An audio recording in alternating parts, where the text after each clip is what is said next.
Just ahead on Black Issues Forum, what happens when curiosity meets confidence in a lab coat? Well, you get 12-year-old Ava, the STEM princess and star of PBS's newest kids series, Mini Fab Science Lab. She's asking big questions, exploring fun experiments, and proving that science is for everyone. Coming up next, stay with us. Quality public television is made possible through the financial contributions of viewers like you, who invite you to join them in supporting PBS NC.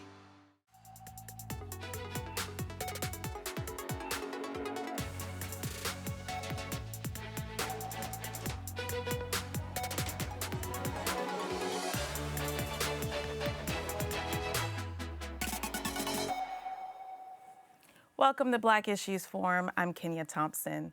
If you're curious, creative, young at heart, or in age, then this episode is the perfect episode for you. PBS North Carolina is always thinking of ways to bring fun and unique content to our viewers, and today we're highlighting a new series that does just that. Mini Fab Science Lab is a brand new PBS North Carolina series that explores everyday science in a way that's fresh, fun, and smart. And today we get to meet the brain behind the show and learn all about why this content matters for young minds.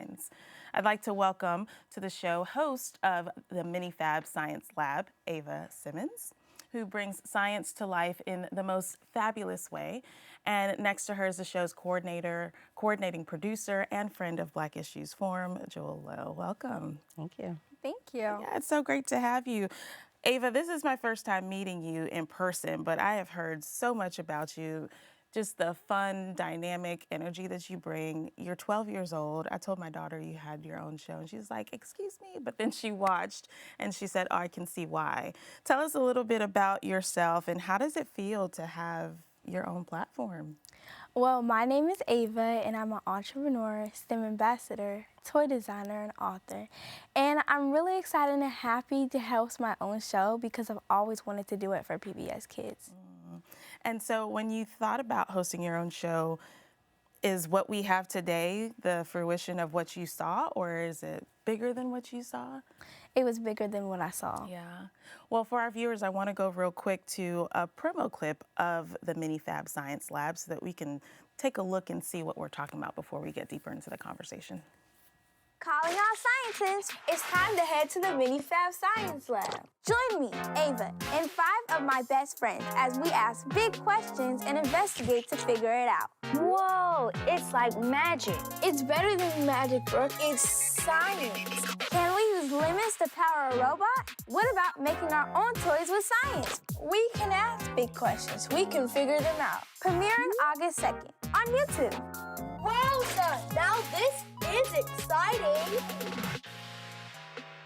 So how does it feel to see that? Well, I'm really excited to host my own show, and I've always wanted to do it. Yeah. And seeing that, it's so colorful, it comes to fruition. Jewel, when we look at that, tell us about the first time you met Ava and why you thought she'd be a perfect PBS fit. So in 2022, I began what we call the Rooter Roaster Tour here. And it was to go across the state of North Carolina, engaging with families, bringing PBS Kids resources, fun, color, and also bringing in local community partners with the resources for those communities. And I was focusing on STEM this particular year, and I wanted to give out STEM books and resources based on that. And I came across Ava's book, and at the time she was #2 best-selling on one of my favorite shopping apps. Won't say the name. And I said, well, let me contact her and see how I can purchase a bulk amount of books so that we can go ahead and hand them out to the kids. And when I called, and I got in touch with her mom, and she was like, oh, yeah, this is what Ava does. And I said, well, tell me more about Ava. And she was telling me Ava's journey, not to tell her own story, but you know, she has a learning disability. And she was saying how she was using STEM to help her through that journey of hers. And I said, oh, this would be a great opportunity for her to have her join us at the Roaster Tour stop. And she did. She came, and she was excited. She saw us there. She was just Ava all over the place. And she set up her tent. And I didn't know what to expect. But when she set up her space, and she was doing her experiments, and she was calling all scientists, and the kids gathered around. The parents were excited about being there too, and doing all these great hands-on activities that she had for them. And I was like, this is something that we need to have on air. Yeah.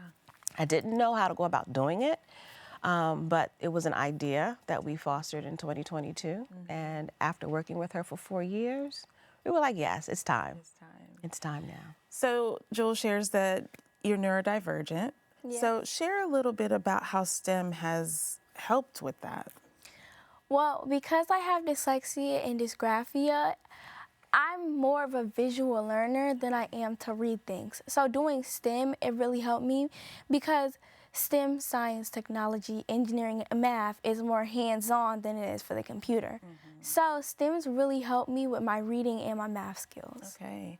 And I think years before this show even started, I was looking at some of your work and your YouTube content. So you started out with doing YouTube videos and experiments, right? Yes. So basically, I wanted to make my own brand, but we weren't at the point where we knew everything. So we started on YouTube because we saw more content creators on there. Yeah. Because like we said before, we started in 2021 when I was in first grade. So we saw more creators on YouTube than any other platform. So that's where we wanted to start to reach kids, that people we wanted to reach. Jewel, when we talk about reaching kids, how does STEM uniquely reach kids in a creative way, especially for neurodivergent young adults? Well, in that aspect, it's, as Ava said, it's something that they can touch. It's tactile. A lot of children are not, textbooks is not how they want to learn. They have to delve in, they have to touch, and they remember how to do that better than it is just to reading out of a textbook. I'm the same way. And so we see that children, when we're out in our space, when we're doing our events, children learn more, and the parents are amazed at how much they're learning and what they're doing, because they didn't even think their kids could do it. But because they're touching these things, it's more of a learning tool. It's a better learning tool, I think, sometimes for some children. And you make a good point. You know, some kids are like, I didn't think I could do this. A lot of kids don't think science is their thing. What do you say to kids that aren't really fond of science, but, you know, if they just looked past it, they could find some interest? Well, I think science is for everyone, and you might not know it yet, but the things you're doing might include science. Like so what? you can't say you don't like it till you try it. Yeah. That's what my thing is. Like, if I don't like a certain thing, if I don't like it, but I've never tried it, I can't say I don't like it. Yeah. So that's what I'm gonna say. What kinds of things are everyday things that kids do that is science? Mixing, when you do slime or when you bake, you mix things together. Yeah. And also when you go on the computer, when you play outside, when you go on a car ride, you walk across the street, those things are type of science you do. Speaking of mixing and making slime, one of your favorite episodes is? My favorite episode, I think, so far is the one with me and Cahol, where we make bouncy balls out of slime. Well, we've got that clip, so I want our viewers to see them making bouncy balls. So here it is. We can. We can.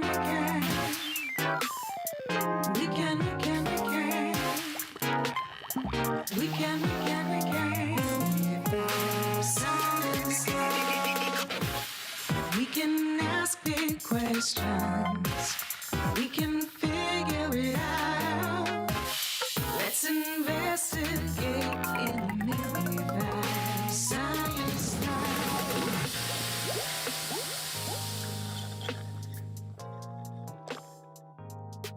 Ava! Cahol, why are you out of breath? I ran over here to show you this. Wow, a bouncy ball. It's so glittery. It's my sister's, and I'm pretty sure it's the bounciest bouncy ball. The bounciest bouncy ball? I gotta see this. 3, 2, 1.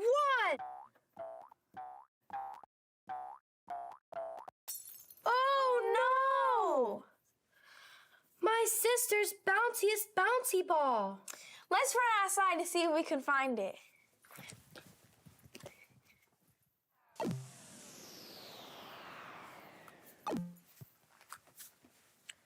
I'm so sorry we couldn't find the ball, Cahol. We looked everywhere. That was my sister's favorite bouncy ball.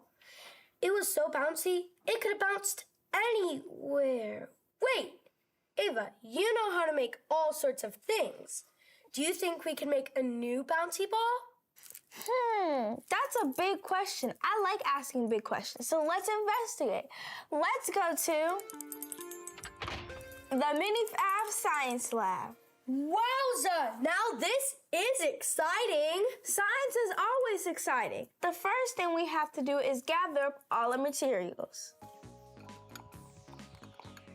Now we're gonna mix the eye solution and the glitter. Whoa! It's slime! We made slime! Mom, Professor Eric said hi, and guess what? What's that, sweetie? He taught us all about polymers and how they use it to make shoes and medicine And super ultra bouncy balls! Bouncy ball! Your mom found it for me! I like my sister's bounciest bouncy ball, but I think this is the best bouncy ball ever. What makes it the best bouncy ball ever? Because I made it with you! And we made it with science!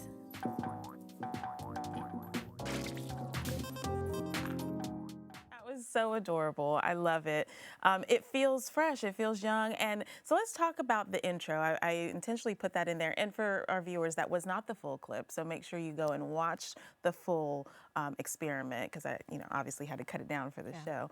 But I wanted to make sure to include that intro, the colorful graphics, the music. Share a little bit about the creation of that and any intentionality behind it. Well, the team wanted to make sure that we made it lively and colorful for kids, and it attracts their attention, and it draws them in. And then I think I sing the intro more than anybody else because it's just a catchy tune. Yeah. You can listen to it on your radio, pop it up, you know. And we wanted and Izzy, our talented Izzy, our producer on the team, she came up with the basic layout of the intro and how the music goes right along with that ball. If you notice, every time that ball moves, there's a beat that goes along with the ball. And we hired a few contractors to help us out with that as well. But putting it all together, it was the idea that we wanted to really pull the kids in and really get them intentional to sit and watch from the beginning all the way to the end with the graphics, with animation. You didn't see it here, but they actually do their experiment and then they have a big question. Yeah. And so now they have to go and figure it out, and Ava and her friend will call a experienced professional in that field, get their questions answered, and then come back home and play. Yeah. So it was fun. Ava, when you first saw that episode come together, especially the intro, this song, you have your own theme song. What were your thoughts? What were the first things that ran through your head? Wow, I can't believe I just made my own show and I hosted my own show. And I cried. I just want to say I did cry. No. I was just so happy because I've always wanted to do something like this because I see all my favorite people on TV and see them making movies and hosting their own show. And when I first started Team Gina Squad, I never thought I would get this big and be able to be on TV. Yeah. And, it's something to have your passion realized in this way, too, right? So it's, I know you're happy to be on TV, but I know for you, too, it's more than just the TV. It's getting to do what you love to do and sharing that with people. And so I think that that's a beautiful thing. When we think about representation, we can't ignore that we're on Black Issues Forum. You're a young Black woman, and seeing us on TV matters, especially to our kids. And so I'll ask you, and then I'll ask Jewel, to you, how does representation matter? Well, I really think representation for this and my vision for this, because I want kids to know even though you have a challenge, it can become your greatest strength. And I always say to everybody and myself when I wake up in the morning, never let your challenges define your success or future. Because if I did the same thing and made Team Genius Squad, you can do the same thing too. Yeah. And that's the model that I stick with. I love that. That was such a good answer. The teacher in me wants to be like, good job, Yay. Good job. Let's talk about representation, and in creating this content, how was that considered in this platform? So working with Ava over the years, we knew that through her challenges, even with that, she is still bringing in so many other kids, and kids relate to her. She's very attentive to their needs. And if you have not experienced her live, you have to experience her live. Just how she connects with the kids and the kids connect with her. Yeah. And it's all children, all ages. Inclusivity is really important for the work that we were doing. And so when we did our research, we realized that there are more white males in the field of science on TV for young people. And we wanted to be very intentional on having young people host the show or be part of the show. And then with already Ava on our list as being the host, it just brought, it just melded so well together. Because the cast is a diverse cast as well. And we wanted to make sure that we were including children with all learning abilities in our casting. Now, I remember hearing how hard it was, because there were a lot of kids who came out to audition to be Ava's co-host. And it was so hard because there were so many great kids, so many talented kids out there, and charismatic kids that came on. How did you pick? How'd y'all pick? Timing. Unfortunately, timing was not on our side this time. So we had a short period of time to choose kids, but we did actually we interviewed a lot of kids. But we also had to keep in mind personality-wise as far as working with Ava. And then because we had a short turnaround as far as swimming was concerned, we had to actually make sure that these kids were able to read script or prompters and so forth. So hopefully the next time we do it, we'll have more time to interview. Hopefully we'll have longer episodes to be able to film as well. But with the time that we had, I think we had a great cast, and the kids did a good job. And I also have to give it to Ava, too, because the amount of time she had to do the script was very short, but we wanted to make sure that she had enough time at least to be able to read it over. We had a teleprompter, and if there was any word she didn't understand or that was not reading right for her, we went in and we fixed it so that she could feel comfortable while she was on set. That's great. What was probably the biggest thing you learned in creating this, Ava? Well, the biggest thing I probably learned is it's better to have a team than be just by yourself. Because a team takes work, it takes time, and it takes including everyone and working together. That's what I noticed. When you have a team, you get things done faster instead of just being by yourself. Listen, it takes some adults their whole lives to learn that lesson. So the fact that you have learned that already at 12. Because I've seen things get done so fast when there's a team. But then when there's one individual just doing it, it's like taking a very long time. And in a team, people get to work in their strengths, right? You get to work in your strength, and Jewel gets to work in hers, Izzy, and all the other folks, they get to work in the spaces that make them creatively happy. So we see the Team Genius Squad logo emblem on your jacket. I don't think we've talked about that aspect yet. Share a little bit about what Team Genius Squad is. Well, Team Genius Squad is an educational toy company. So what I do is I redesign the educational kits, and I use those kits when I go out in the community. And basically, when I go on like the Ruder Roaster tour and we make slime, I take the elements, the periodic table, and I tell what slime is made of. Like slime is polyvinyl acetate, also known as a polymer, and then sodium bicarbonate, which is baking soda, and then the eye solution is salt and water. So I tell them the chemical names, what they are, and their compounds of what it is. I just want to give kudos to your mom. I mean, I am blown away. I am blown away by you, consistently. So just take that. Jewel, when we think about integration in schools and, having this at the hands of teachers, what does that look like for this program, and how can it be used in the classroom? So that was also another goal of ours, because we are educational television. Not only is the series on YouTube and also on our PBS NC app and website page, teachers can actually take this and use it in their classrooms. And we have had teachers research this for us. So to make sure that the kids like it, to give us feedback on what they like, don't like, they fill out surveys for us. So we're getting the feedback from these educators and how they can use it in their classrooms, so that the next time that we are building something out like this, we'll know what to do and to make it more appealing for the educational system to be able to use. It's very short. They're only 8 to 10 minutes long. so they can watch it and then actually do an experiment or something similar to what they learned. And what I also like about these episodes is that because they go back into the real world to see how those experiments actually are in different careers. So you'll see we went to the zoo. We've talked to scientists who deal with polymers. What was the other ones that we did? We did. Oh, am the I saying this? lemon. Am I saying this right? We did lemon. We did slime. We did the elephant toothpaste, and then milk art, Milk, yeah. and the acid base. I'm pretty sure. And so out of all those, what was your favorite? Well, my favorite, I pretty much think, is, yes, it was the slime bouncy ball one, because I love making slime. It just makes my day. I'll probably go home right after this and make some slime. And you know I love slime because, I hate to say this, but there's little dots of slime on my ceiling from testing the durability of the slime to see if people like it and it's strong enough.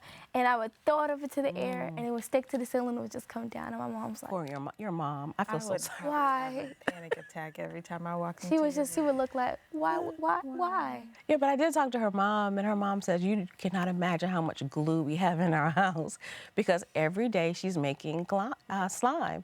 And she goes on YouTube too and does it live, right? Yes. I go on YouTube or Instagram, and basically I just set up my phone. I get in the kitchen, I set up my phone, and I just sit down and make slime for hours. But you know, I think that speaks to the bigger, as parents, we try to, well, I'll speak for myself. I'm a little OCD sometimes. I'm like, no, don't do this, don't do that, don't do this. But I realize you gotta let your kids explore and experiment, right? And just be free to be kids.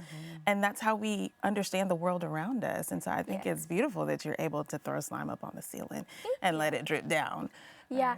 I put different, what I did was I think it was a week ago, because I've been, busy doing all this stuff. I haven't been able to go on live, but right after this, I'm probably gonna do it.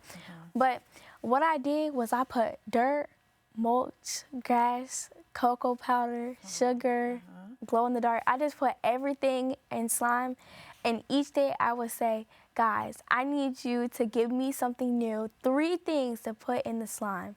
And somebody said cocoa powder, and when I did do it, the slime was like so watery. So I had to keep adding baking soda and activator. It worked, but it was like really watery. It would just drip down my hands. Wow. And my mom was like, ugh. So what is next for Mini Fab Science Lab? So we will be having a premiere at Marbles Museum. In Raleigh, North Carolina. In Raleigh. I think the date right now is October the 18th. Okay. So we'll be showing all 4 episodes in the IMAX theater. Beautiful. And we will also have community partners in STEM and STEAM come and do activities with the kids. Families can come and meet the cast, and we're just going to have a great day in STEM. That's going to be great. And so when you meet young creators, young scientists, and dreamers, like what are your recommendations to them as far as STEM? To keep dreaming, and like I said, never let your challenges define your success or future. Yeah. And quick question about the IMAX. We'll talk about it later. It's gonna be candy? We'll talk about it later. Candy. She's just answered. She wants to know there's going to be candy. I can't tell her everything. All right. When we think about science, I want you to fill in the blank. Okay. Science is what? I'll start with you, Jewel. We'll let Ava in. Science is for everyone. Science is for everyone. You can't take that one. Science is for all learners, no matter the learning style. I love it. I love it. Last thing, I don't want to say after Mini Fab Science Lab, but in your later years, what do you see yourself doing? Well, I see myself writing some more books. I'm thinking about writing one that's going to be called The Journey of Young Entrepreneurship. Okay. And also, I'm coming up with a baby doll. Oh, okay. So I'm thinking of that. I'm thinking of making the baby dolls, manufacturing them, getting them boxed up, and then putting them in the store and seeing how people like them and how they sell. That's amazing. And I've been trying to get it right for the longest. Like, I didn't want to, show everybody what it is yet because I wanted it to be a surprise. So you were going to hear about it, but you're not going to see it because it's supposed to be the surprise. Yeah. And for our viewers, you were a keynote speaker at a conference. She is talking to young entrepreneurs. She is doing a lot of amazing things. And I know that in the next not even 5 years, in the next 2-3 years, we're going to be seeing you on poster boards, TVs, commercials, because you're special. Thank you. You're very special. Even if I do glow, well, if I do get big and I get all over everywhere, when I do get big, I want to still give back to the community. Because my motto is, when I sell a product, not just a kid, but any product, I give the exact same product to the community. Like my partners, the Boys and Girls Club, where I do Fun STEM Fridays, when I go there, they ask for slime. That's it. It's done. I say, hey guys, I have a new thing. I gotta ask them a suggestion. They're like, no. Where's the slime? Well, next time you come, you got to bring me some slime. I will. All right. Ava, Jewel, thank you so much. I appreciate you. And for our viewers, make sure you go watch Mini Fab Science Lab. And I thank you for watching Black Issues Forum. If you want more content like this, we invite you to engage with us on Instagram using the hashtag Black Issues Forum. You can also find our full episodes on pbsnc.org/Black Issues Forum and on the PBS Video app. I'm Kenia Thompson. I'll see you next time.